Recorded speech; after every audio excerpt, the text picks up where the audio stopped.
What's up, everybody? Welcome to another episode of the Surf and Sales Podcast. We are 6 weeks away from the Surf and Sales Summit, November 27th to December 1st and December 2nd through December 6th down in Playa Grande, Costa Rica.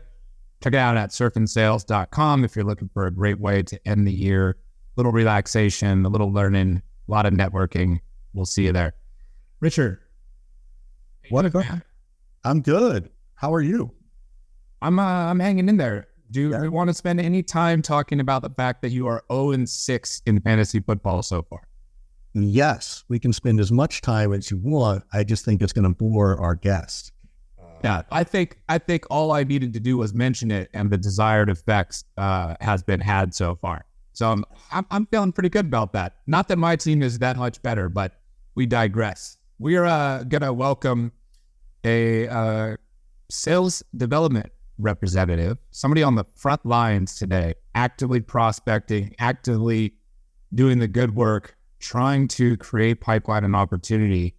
And I think it's important, and Richard does too. We both think it's important to talk to people, not just people who have made it and are really far along in their career, but also people who are in the trenches, so to speak. We're going to be talking to Jordan Abbot, all the way from the UK, working for Vidyard. We'll welcome him in just a second. Richard, tell everybody about our wonderful sponsor. Yeah, I want to thank HubSpot, and their whole theme is, let's win Q4 with HubSpot Sales Hub. If you didn't know, they've got this amazing ability to create this hub to help everybody finish out the year strong and even start prepping for next year as you get closer to December.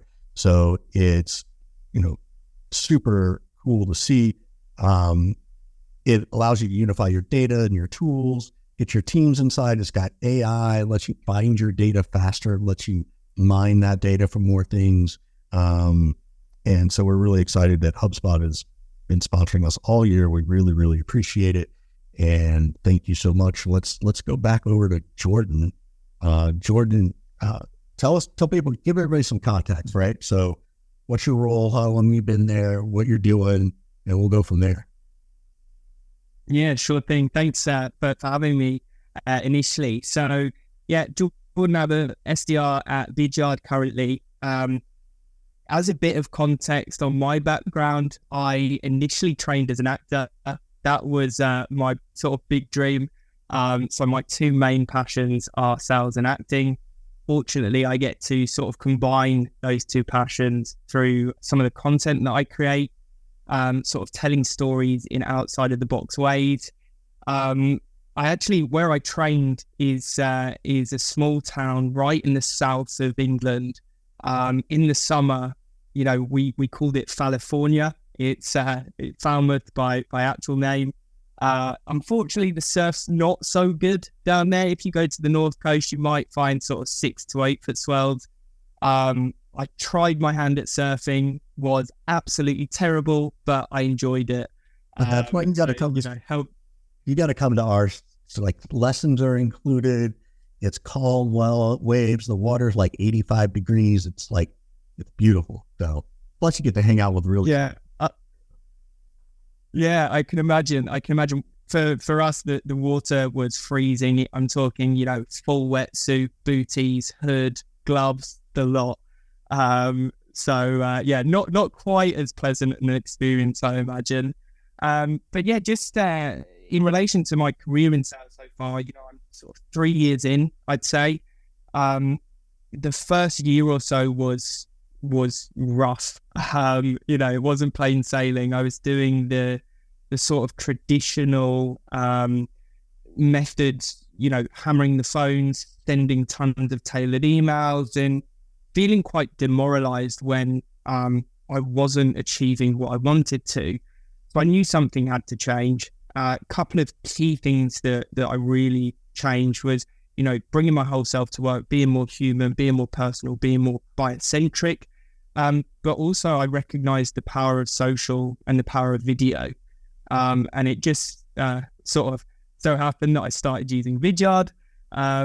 After making those changes, my meeting booking rate increased by 6.7x. So I went from 1.3% up to 9%. So for every 1,000 people I asked, 90 would accept and actually turn up to that call.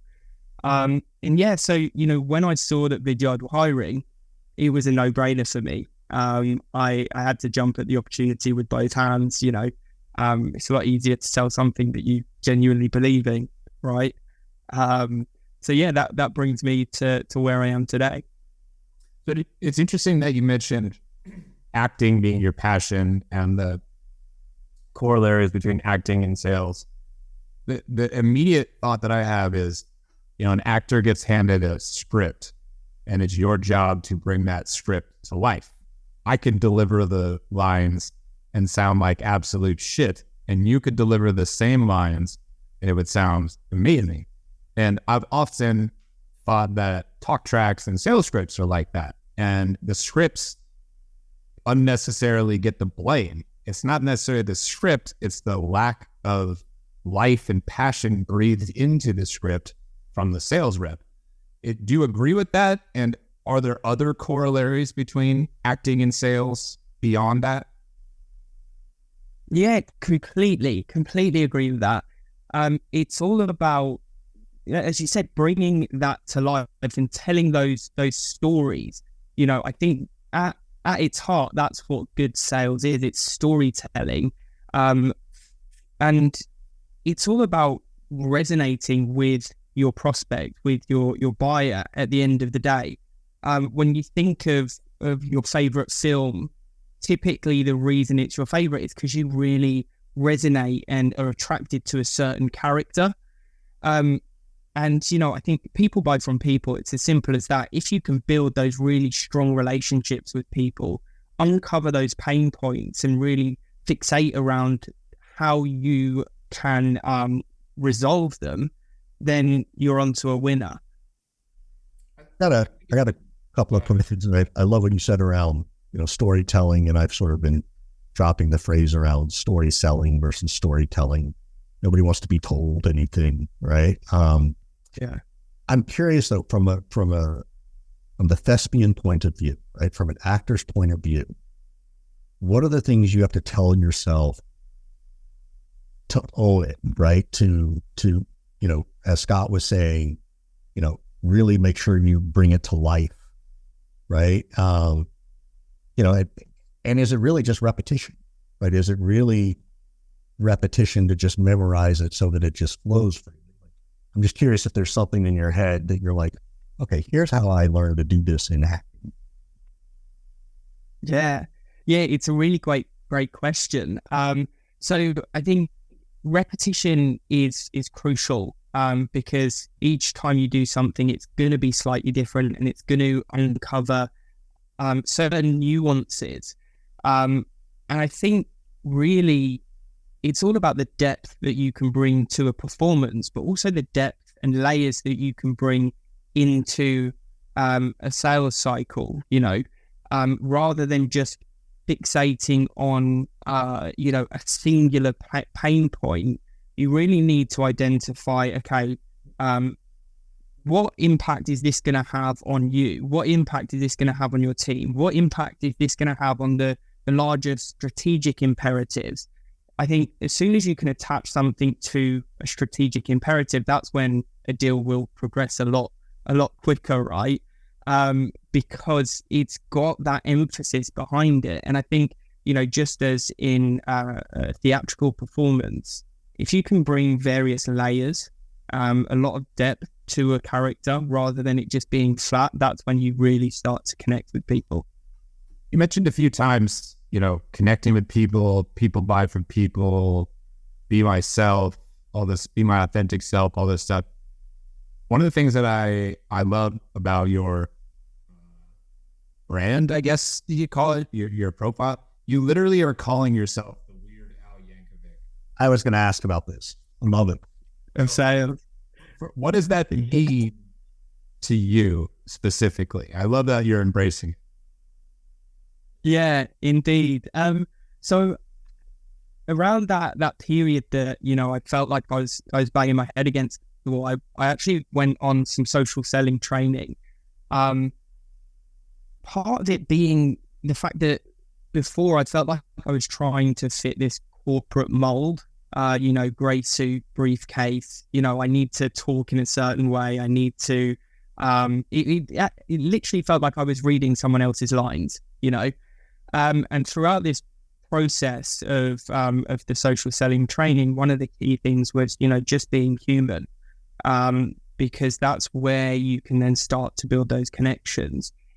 So the Weird Al Yankovic piece actually came off the back of some parody songs that I started doing as some content.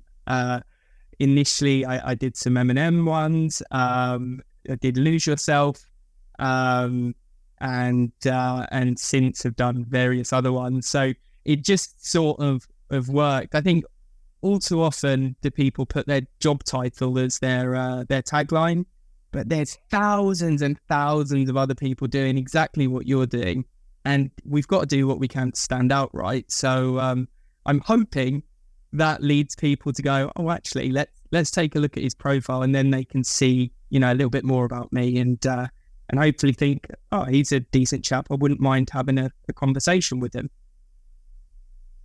I think that's incredible.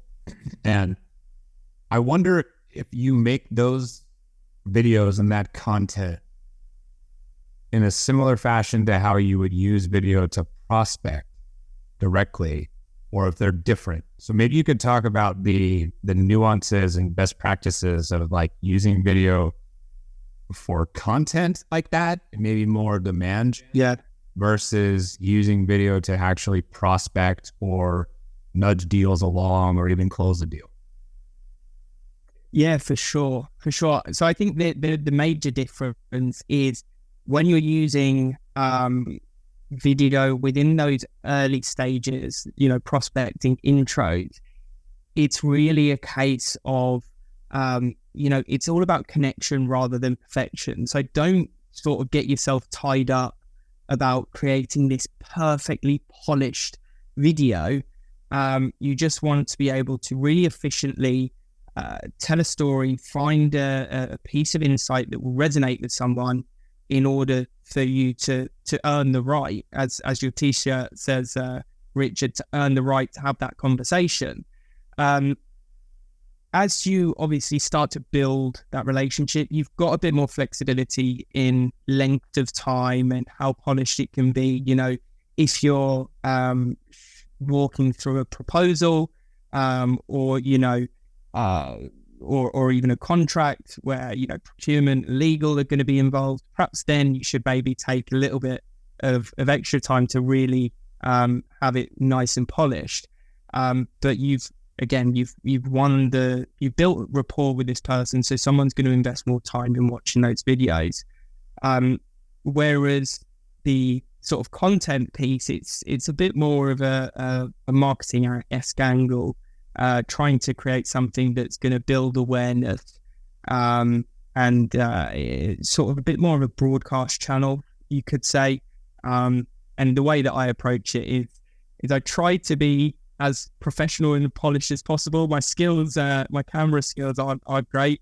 I was used to being on the other side of the camera, so I'm still working on that. But I just try and have a bit of fun with it, really. Yeah, I think...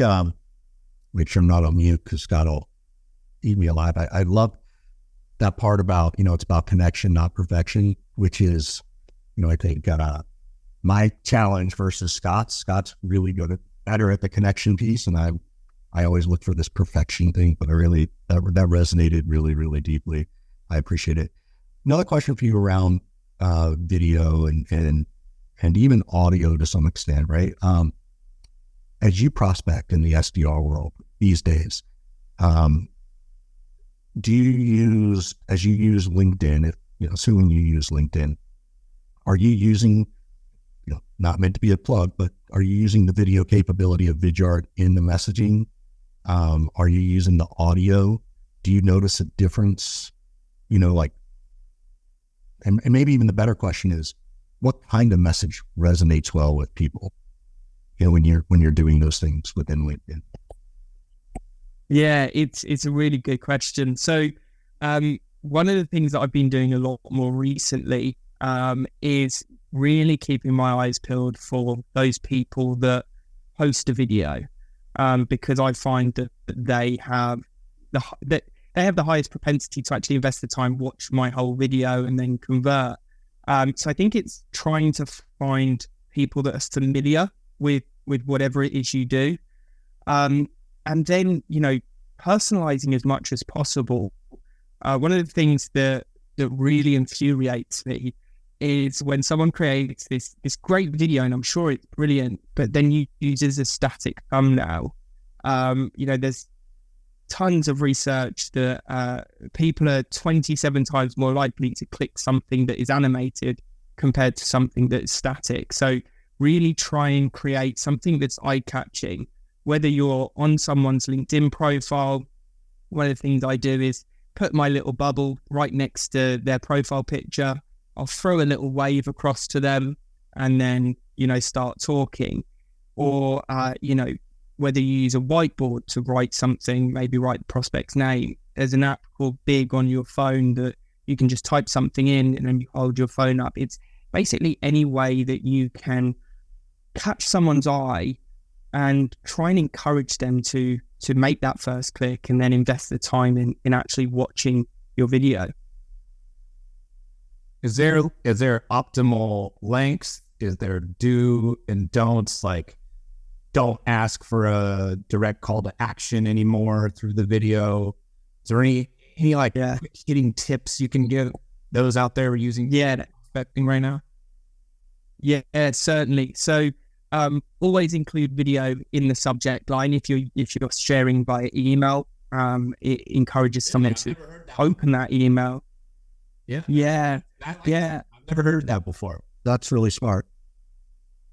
Indeed. It sort of sparks that curiosity. In relation to the video itself, again, it depends on where you're using the video. If it is that pure top of funnel intro prospecting, the sweet spot really is 35 to 40 seconds. After 40 seconds, there's a bit of a drop off, but after a minute, that's where you see a real decline in overall watch rate. So minute maximum, but ideally no longer than 40 seconds there. In terms of call to action, you can quite easily have a call to action added to the end, the start, the middle of your video, basically dynamically pulling your calendar in so someone can book a meeting with you or take whatever that next step is right there. I'm really easily distracted, whether it's my dog barking or coming up wanting a cuddle. My partner's ordered another Amazon delivery and I've got to go to the door. But it's these things that break our attention and then we just sort of forget about it. So it's all about making it as easy, as seamless as possible for your prospect to take that next action. As I said, whatever it may be, whether it's booking a call, taking a look at a bit of research. So in terms of call to action, that's certainly it. And then, as I said, further into the sales cycle you go, because you've got some familiarity with the person, then you're afforded a little bit more time in relation to the video. The link. How are you? This is, these are great best practices, and I love getting into tactics. Further down the funnel, right? Are you using, say you've had a couple of meetings or it's post demo? Is it just, hey, thanks for the demo? Is it you're trying to put a couple of summaries in there, but that's also included in the email? Like, what are the, I think people see and hear video and they think prospecting all the time. And so I'm just curious what those use cases look like for those who are listening and seeking to learn around this.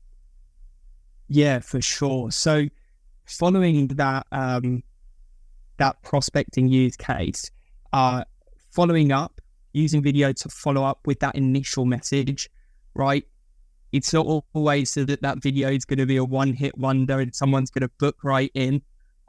So basically record a video, and Vidyard's great for this because of the analytics piece. So I get notified whenever someone's watched a video. So my highest converting video at the minute is that follow-up piece. So I get notified that Richard has watched 100% of my video. So I'll go on to the analytics page where you can see that notification that Richard has watched 100%. And I'll just record a quick video saying, hey, Richard, notice you watched the whole video. Would I be right in thinking that this is a challenge that you're looking to solve for? I also noticed insert, additional value. Is it worth us having a conversation? If so, my calendar will appear at the end of this video. So this is fascinating because I think people would think that's creepy. I don't want to send that, hey, I just saw you looked at my whole video, because now I'm like I'm creeping on them. But I also heard what you said too, which is this is one of your most successful tactics. If I'm not mistaken. Yeah, exactly that. Another thing that I've done recently is lean into that creepiness a little bit. So some of the MQLs we get, if you follow up and you're like, oh, I noticed you looked at ebook Z. It is, as you said, a bit creepy. So one of the things I've done is I've got a set of binoculars, and the opening of the video is me with the binoculars waving at them. And the open rates and the watch rates, they're pretty good, So I think it's about really leaning into it and just having fun with it. Vidyard needs to make you like their ambassador, right? They need to make you the self-ambassador of best practice. Yeah, that's what I'm trying to do. Yeah. That's what I'm trying to do. You've been an SDR for 3 years now, you said? Yeah, exactly that. Yeah, okay. We're going to hit the mid of the show commercial here in just a second. But when we come back, we want to talk about the fact that you've been an SDR for 3 years. And I want to know how you feel about AI potentially replacing the role of the SDR. Will it happen? And could you possibly do the SDR role for 3 more years before that happens? But before we get Jordan's answer to that, Richard's going to do the mid-show partnership role. Yes. One again, thank HubSpot, who built their sales hub to help us all stay organized, achieve goals, get everything all in one place so we don't have, a multitude of windows open, which is a beautiful thing. Also want to call out our good friend, John Barrows. In addition to what HubSpot's on there, they created the Hubspot Podcast Network, which we're a part of. And on that is our good friend, John Barrows, and his Make It Happen Mondays podcast. So if you don't know John, which I feel like everybody in sales, like, how could you not know John? But maybe I'm overhyping him, but great sessions, always meaningful, thoughtful, tactical conversations around sales, SDR, AI, everything. And so please check out John Barrows and the Make It Happen Monday podcast. Jordan, let's come back to your thoughts around AI. Yeah, certainly. That's a really juicy question. So I've got a few sort of trains of thought here. I think that initially what we're seeing a little bit at the minute is an already saturated sort of market, people outreaching, bombarding our buyers with messages. Some biz dev teams are really leaning into AI just to get that volume, and it's just creating a bit more noise. When done well, if teams can leverage AI to basically pass on some of those more admin-y tasks too, so that they can free up their time to do the really high impact activities, building those connections, then that's a great way to use it. Can't remember the stat that I saw a while back, but it was something along the lines of salespeople only spend 30% of their time selling. So if we can use AI to free up more time for those high impact activities, then great. But additionally, I also understand that sales is a numbers game. So at the minute I'm using Prospector, which is Vidyard's new tool. Apologies for the plug, but the way I'm doing it is I've got my focus account list, the businesses that I really want to build relationships with and work with, that I'm going in with that manual, really hyper-personalized approach. And then I'm using Prospector to pick up some of those secondary, tertiary sort of accounts that maybe, aren't directly within the ICP, but there's a good fit there. And using, basically passing some of that responsibility off to a Prospector, which is an AI tool, to identify those leads, enrich those leads, and actually write the copy to reach out to them.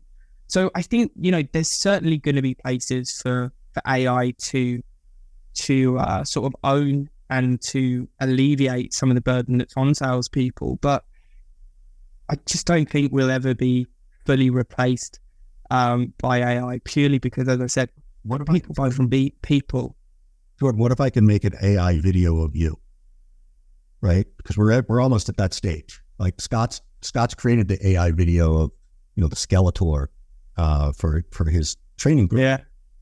At some point, we can start to build that. Yeah. Could you see that? I wouldn't say displacing you, but enhancing you in some way, or? Yeah. So I'm not 100% sure exactly how much I can say without dropping myself in hot water. But as you said it all right there. Might as well. You just gave a confession. So. It's certainly coming down the line. And again, if you can perhaps use these sort of videos for that awareness stage, then that's fantastic. And maybe at the point where there's a real buying signal or real engagement, then you pick it up. Then I think that's fantastic. There's not enough hours in the day for businesses. Of course, time poor businesses will try and identify any way that they can to drive efficiencies. The worry, though, or the concern in my mind is, historically, when something that's cut from the efficiency cloth works, we tend to work it to death. We've seen something similar take place with emails. You can drive crazy amounts of efficiency in email outreach, but it's starting to fall on deaf ears. Buyers are starting to tone it out. So, I think it's quite easy for people to identify when something's generated by AI. I think if you're going to use AI, be frank about it. And then, as I said, pick up sort of manually when there is real interest. I think it's certainly uncharted territory, and we shall see, the outcomes. Yeah, it's the interesting thing too is, to some degree, because everybody's going to rush to AI, I can see the value of just standard video and audio. Like, hey, how real? I'm on AI. That breaking through the noise, right? Authenticity piece. So interesting thoughts. Scott, do you have a question, or you will? I've got another one. But we were thinking about, this duration that you've been in this SDR role, kind of wondering, most people want to move out of that role in about a third or half the amount of time that you've been there. Is this a role that you never want to leave? Is this like the new norm where somebody just falls in love with SDR work and prospecting, and that's it? That's the career path. And like, why do you have to move to be an AE or a leader or whatever? Like, isn't just being an individual contributor as an SDR wonderful enough? Yeah. So I certainly see a number of people in my generation. They're not necessarily wanting to take that traditional career trajectory, move to then senior leadership. perhaps they move into a CS role, an account management role, whatever it may be, and stay as an IC. For myself, I do want to become an AE and then ideally move into leadership. I think the reason that, I'm at this point 3 years in is the first 2 years I was working an agency that I built with my dad. I was working for various clients, helped to certainly broaden my perspective, but I'd never had that corporate experience. I reached that point where it's my time to get off the bus. If I would have stayed with the business as it was growing, I would have had to move into more of a delivery role.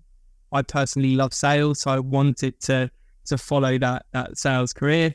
It was my time to get off the bus, and as I said, Vidyard was a tool that I believed in, so the stars sort of aligned. But yeah, in terms of that next step, I definitely want to become an AE.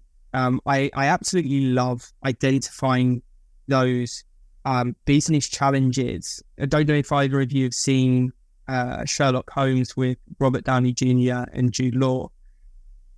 There's a scene in it where Jude Law's character walks in on Sherlock, and there's this board of red yarn connecting all the dots.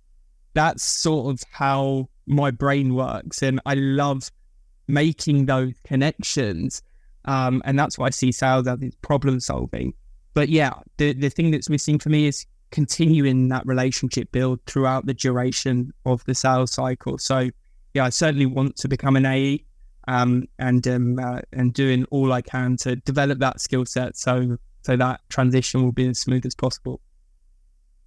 God, I feel like I'd hire Jordan right now. Like, he's 3 years into the SDR role. Everyone would hire him right now. I'm like, I'll look at your resume. Let's talk about your accomplishments. One interview and you're probably hired.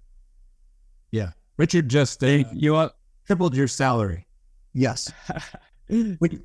Which I also think is why people don't stay in the SDR role. They're kind of forced out financially. Yeah. As of now, in the majority of organizations, I think I would agree with that. Yeah. Unless you want to move into that management level of SDR and sort of build the team. I also think too, Jordan's found a really smart niche around this video piece, and probably understanding that acting piece to make it keep the humanity in all of it. Just seems like understanding that piece around the AI makes them also super valuable in that SDR world, right? Like sort of being able to approach it from a language that most of us were never actors. We never had that kind of training. So everybody over at Vidyard, you need to promote Jordan. We'll send a message over to Tyler in a minute and just tell him to make it happen. But love that. Well, this is the part where we sort of turn it over to you, Jordan. What questions for us? Like, what would you like to ask us? How can we help you? Yeah, indeed. So there's a few sort of key topics or themes that I'd love to pick your brains on. I guess initially, with the sort of economic landscape that we find ourselves in. So this is my first real experience of working through economically uncertain times. So I'd love to really sort of pick your brains on, where have you experienced this before? And I guess there's two parts to the question. So what can businesses do, or what do businesses need to do that's going to be key to ensure that they not only weather the storm, but actually come out the other side on stronger footing? And then secondly, what does the IC need to do in order to, if one, stay sane, but also consistently perform throughout that period? Wow. Well, I can tell you that if we had all the answers to those two questions, Richard and I would be very, very, very, very well off. Because everybody on planet Earth is trying to answer those questions. Yeah. I don't know that we have the answers, but let's see what we can come up with. Yeah. So before Richard. I was waiting for Scott to sort of say, well, Richard's been around since the first depression, the 20s of the last. Been through like 17 of these. Right. I think one of the differences this time is the level of technology that's available even from 3 years ago. So I think people are having to figure out what is the right technology. I think they also have to figure out how do we, keep the humanity. That's sort of my big thing these days in this sales piece, which I think you connect with really, really well. I think that leadership has to come to grips with the reality of just the goals are just not helping. I think they are going to continue with the layoffs. As much as I hate them, I'm glad to know people have had jobs for the last year and a half, for those who have had them. I don't like the layoffs, but they are trimming the fat. And then the last piece is really around messaging, and organizations as a whole need to focus on the pains they solve, not what they do, right? Like, Vidyard, we help your sales team connect with people to, through video to drive more revenue. Like, that's a really good marketing piece, but that doesn't help you reaching out to a CRO or a VP, right? It's sort of saying, this is something that not everybody's doing. You want to break through the noise, because that's the problem every VP of sales has. Something like Vidyard breaks that noise in a very different way, that sort of piece. So refining that messaging around pains is probably the single most important thing. Talk about the pains you solve for the personas you sell to, not what you do. Nobody cares what we do. Other than we host Serpent Sales in November. There's 3 or 4 spots left. Go to serpentsales.com to check it out. Never stop selling. That's Richard's read. What can businesses do? I mean, I think that they need to put their loving arms around their best employees, number one, and try to find creative ways to continue to enable and support them, or they're going to run the risk of losing these employees, whether it's for financial reasons or morale reasons or whatever. I don't think that gets talked about enough when times are difficult. I think immediately everybody goes to how do we save a buck to keep the business alive, as opposed to how do I make sure I don't lose Jordan if we're struggling as a business. So I would encourage people to think about that. For the ICs, I think that the difference for me now compared to the last kind of economic turmoil what I went through in, let's say, call it 2008 or 2009, you have way more ability and capacity right now to earn a living through monetizing skills that you have than you did back then. There was no network. There was nobody who knew Scott or Jordan or Richard, right? So being able to diversify your income streams, I think, has never been more important. You need to supplement what you're doing in your W-2 job by, creating a resource, a book, a course, something like that. If you've worked on your brand and your network, maybe there's different influencer marketing campaigns that you can be on. Maybe you can teach people, video prospecting 101 and run a little coaching cohort. Whatever these things are, those things weren't possible in 2008. If they were possible, I was asleep at the wheel. But I don't know, they were certainly not as easily had, let's put it that way, because you didn't have the same amount of tools and networking capabilities, right? And on that note, I think it's time to lean into, go to network kind of strategies. Cold calling, cold emailing, cold video, prospecting, all these things. That's great as long as people are actually using the phone and using email and using their DMs and actually responding to people that they don't know.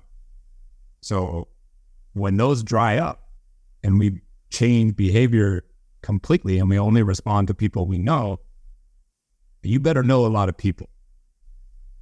And so I think converting your network growth into like a daily KPI is something that individual contributors can do to help themselves perform well, stay employed, embrace for, what could be a longer period of time of economic struggle. Yeah, great answers there. I think, the impact of community is tenfold, right? Just wanted to focus on something you said there, sort of putting businesses having to put their loving arms around their top employees. So, mental health in sales is it's pretty horrific scene when you take a look at some of the stats that are out there. 79% of salespeople report they're feeling stressed, 89% are burnt out, 25% have been diagnosed with mental health disorders. Is there something in your eyes that businesses can do better or do to better protect the mental health and just generally physical health of their employees? I'll give this one to Richard because he's super passionate about this and has talked about it a lot. Don't keep yourself on mute, Richard. Take yourself off mute before you answer this question. Thank you. The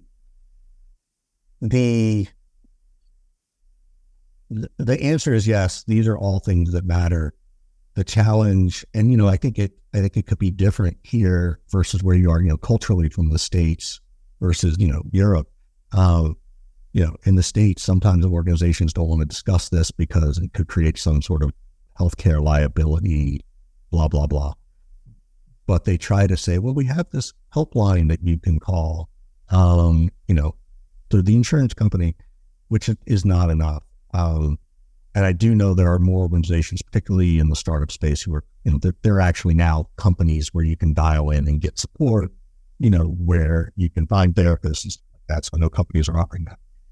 The key piece is, and I'll send this to you, by the way, is I've done for the last 2 years, the state of mental health and sales report, and we're actually collecting data now. So I'll send you that if you want to fill it out. But the key piece is from the feedback we got was,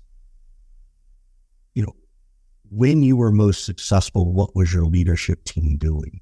And the things that were talked about were leaders were being vulnerable. They were sharing stories. And that didn't mean sharing their own mental health stories. It meant sharing a challenge they had overcome and sharing, maybe they did have a similar sales situation. It can mean, I'm a big fan of telling sales leaders that they should record their calls and send it to the team and asking for feedback on what they could have done better. Like that level of vulnerability is what lets people know you're creating a safe space. The other feedback was that they felt that they had purpose.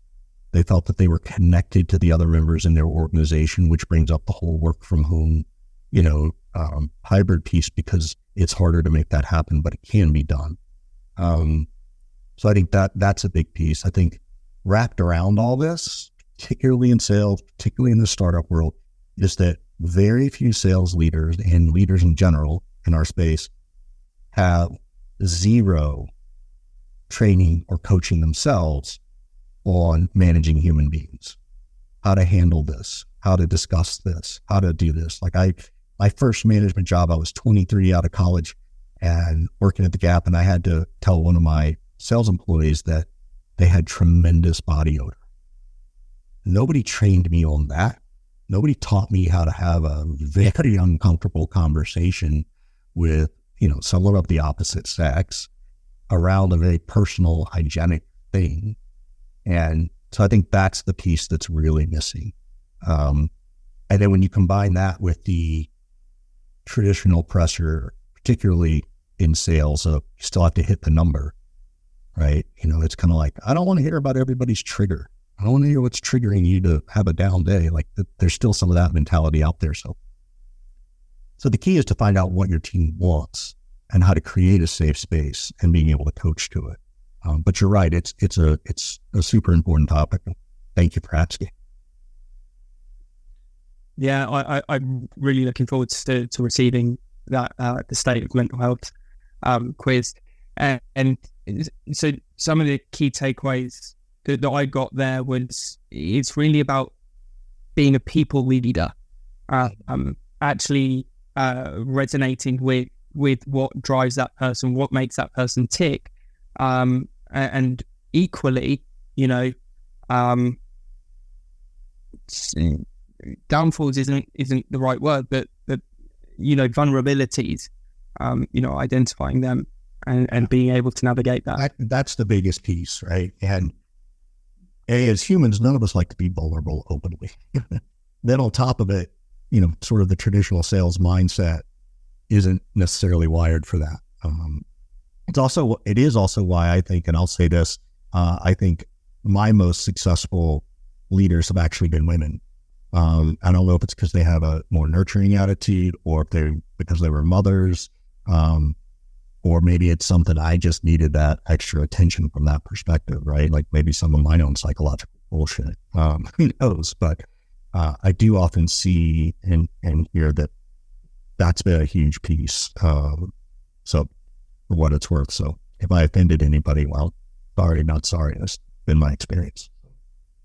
I think we're at the tail end, my man. So Jordan, thank you. One, how can people get a hold of you? And two, where can we find these fabulous, weird sales owl videos of you? Yeah, indeed. So I'm super active on LinkedIn. Jordan Abbot, JORDAN ABBOTT. As you mentioned, the Weird Al Yankovic of sales is my tagline. Pretty much all of my content goes on there. It also goes on a YouTube page that I've got called The Sales Poet, which is certainly more geared towards those parody songs. And then I'm also fairly active in various communities, number on Guild, which is a platform, community platform.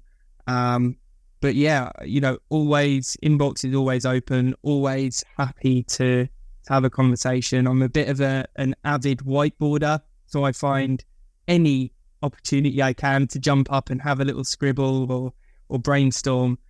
So always open to do that if any of the listeners have any questions, queries, ideas, anything that they want to unpack.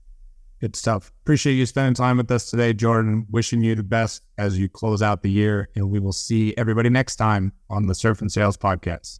Or in Costa Rica in November, surfandsales.com. There you go, Scott.